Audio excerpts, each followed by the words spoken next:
Nous voyons présentement sur l'autel plusieurs ciboires, c'est-à-dire ce vase liturgique qui contient les hosties consacrées. Une fois que la messe est célébrée, le restant des hosties est gardé, conservé dans le lieu qu'on appelle tabernacle. Donc, on dépose les ciboires contenant les hosties dans le tabernacle. Le calice, le prêtre, à chaque messe, utilise le calice et verse le vin qui, pour ceux qui croient, devient le sang de Christ. Nous voyons sur un des calices une patène aussi. Alors, c'est sur cette patène qu'est déposée une grande hostie, habituellement. Il y a les petites pour la communion, mais il y a une plus grande pour celui qui célèbre l'Eucharistie. Le nom de cet objet est un ostensoir. Il sert à mettre en évidence l'hostie consacrée dans des célébrations qui étaient plus fréquentes auparavant, où on exposait justement l'hostie consacrée à la dévotion des personnes. On venait prier devant le Saint-Sacrement, qu'on appelle. Il y a une grande fête du Saint-Sacrement à chaque année, et on sortait l'ostensoir particulièrement à ce moment-là pour faire une procession dans les rues. C'était une occasion de mettre en valeur la présence du Seigneur dans l'Eucharistie. Le missel latin a servi très longtemps, jusqu'au renouveau dans l'Église, dans les années, au moment du Concile Vatican II. Donc, avec la première déclaration sur la liturgie, qui invitait un renouveau, même au niveau de notre célébration de l'Eucharistie, particulièrement. Alors, le missel, à ce moment-là, est devenu dans la langue du peuple. Pour nous, ici, les francophones, un missel en français, les anglophones, un missel en anglais. À côté, vous n'avez pas un missel, mais un livre qui sert de chant, le chant qui accompagne toute célébration, chant en latin, en grégorien, qu'on appelait,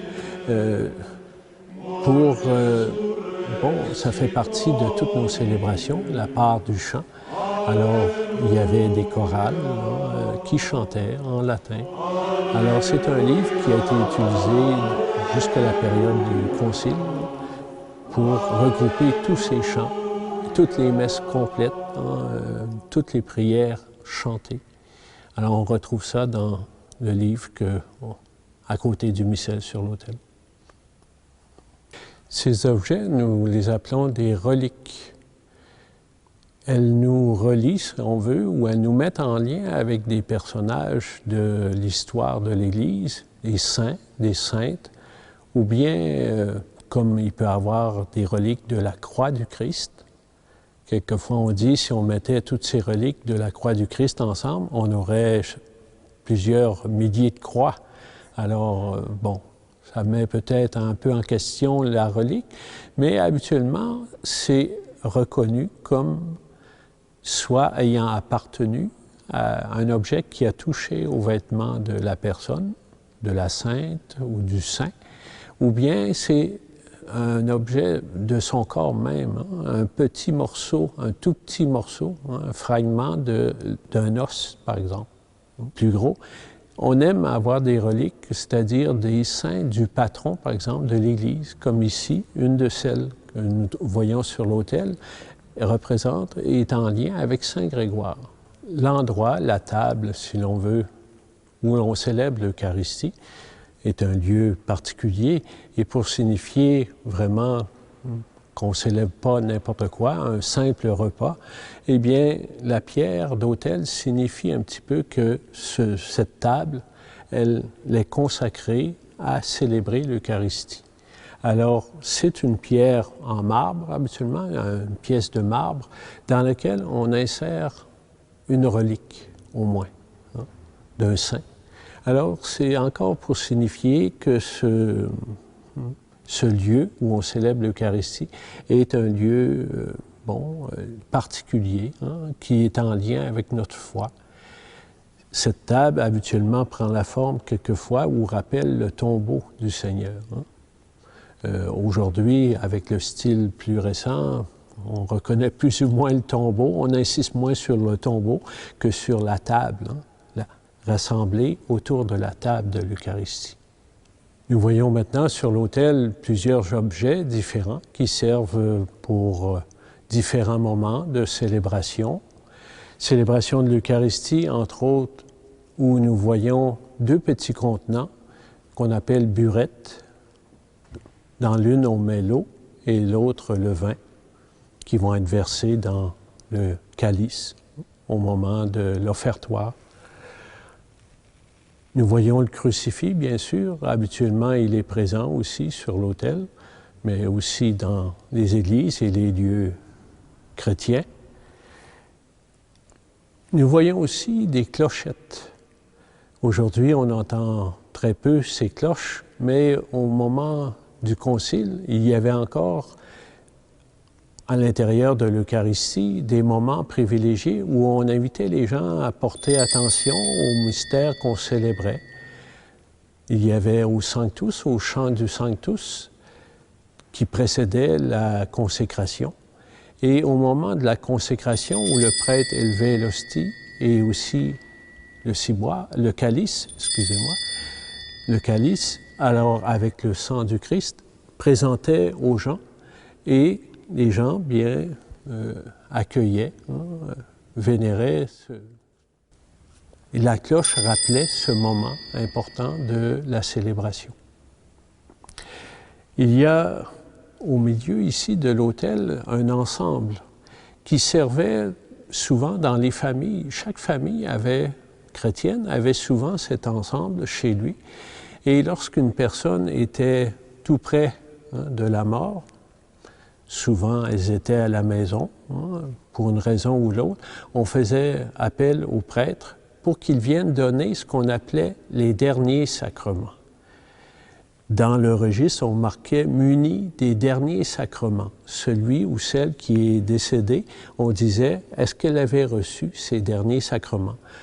On l'appelait l'extrême-onction, qui était lié aussi à la communion. On donnait la communion, dans la mesure du possible, à la personne mourante. Parfois une parcelle d'hostie, mais la communion faisait partie, en viatique, qu'on dit, à la toute fin de vie. Ce sacrement, aujourd'hui, est renouvelé. Il est devenu le sacrement des malades. Il existe toujours, mais il est ouvert à pas seulement ceux qui sont à la dernière extrémité. Et l'encensoir. Et le petit objet à côté qui contient l'encens, c'est une navette. C'est des termes qu'on n'emploie pas souvent, mais c'est les termes pour signifier ces objets. L'encens sert à différentes célébrations importantes. Les funérailles, habituellement, nous servons de l'encens, mais aussi aux messes un peu plus solennelles, où on utilise l'encens. L'encens, comme vous le savez, est brûlé et fait comme une sorte de fumée qui monte. Et justement, il y a une prière des psaumes qui dit que ma prière monte comme l'encens dans le soir. Alors, l'encens monte vers le ciel ou vers le haut. Alors, elle est comme un hommage au Seigneur. Donc, à chaque fois qu'on s'en sert pour encenser, soit le corps qui est présent aux funérailles ou l'autel, c'est un signe de respect pour ces objets, pour le corps qui a été présence du Seigneur, pour l'autel qui rappelle aussi le Seigneur présent. Alors, on se sert de l'encens, on fait monter l'encens, et cet encens a une caractéristique d'être un peu parfumé.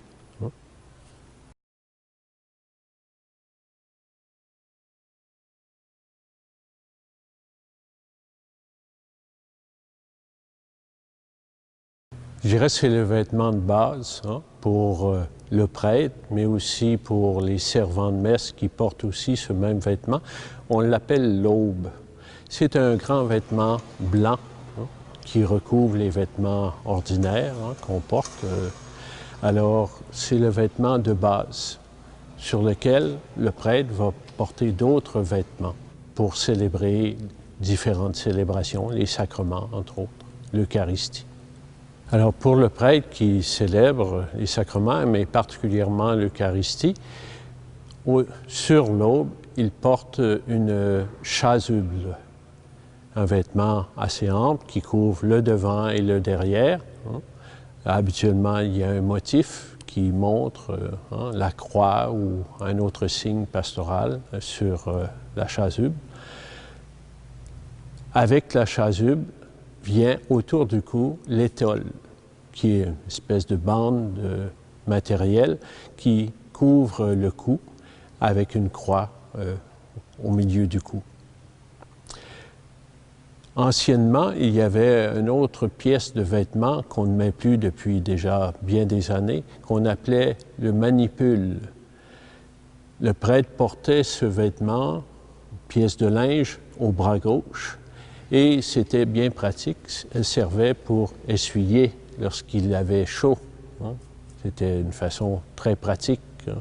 Alors, cette pièce de vêtement n'existe plus aujourd'hui, on ne la porte plus. Mais l'étole et la chasuble sont des vêtements que le prêtre porte lorsqu'il célèbre l'Eucharistie. Il y a un autre vêtement qu'on se sert dans des occasions un peu plus solennelles, un peu plus importantes. C'est ce qu'on appelle la chape. La chape est un vêtement très ample qui couvre toutes les épaules, les deux épaules, et on porte cette chape dans des grandes célébrations comme à la fête de la Pentecôte, ou bien aussi lorsque on faisait des processions avec, on a vu le Saint-Sacrement, l'ostensoir, eh bien le prêtre qui portait l'ostensoir portait aussi cette chape, qui fait un peu plus solennel dans les célébrations. Alors, c'est un vêtement très ample qui couvre par-dessus la chasuble et l'aube. Alors, ça faisait un bon poids quelquefois et assez chaud pour celui qui célébrait ces célébrations. Il y a les vêtements du prêtre qui sont tous du même motif, même modèle, mais le reste de certaines autres pièces qui servaient de décoration, eh bien, sont du même motif. Et entre autres, il y a le voile qui couvrait le tabernacle. Nous avons parlé du tabernacle, qui est ce lieu où on dépose les ciboires, les hosties consacrées que l'on garde dans cette réserve.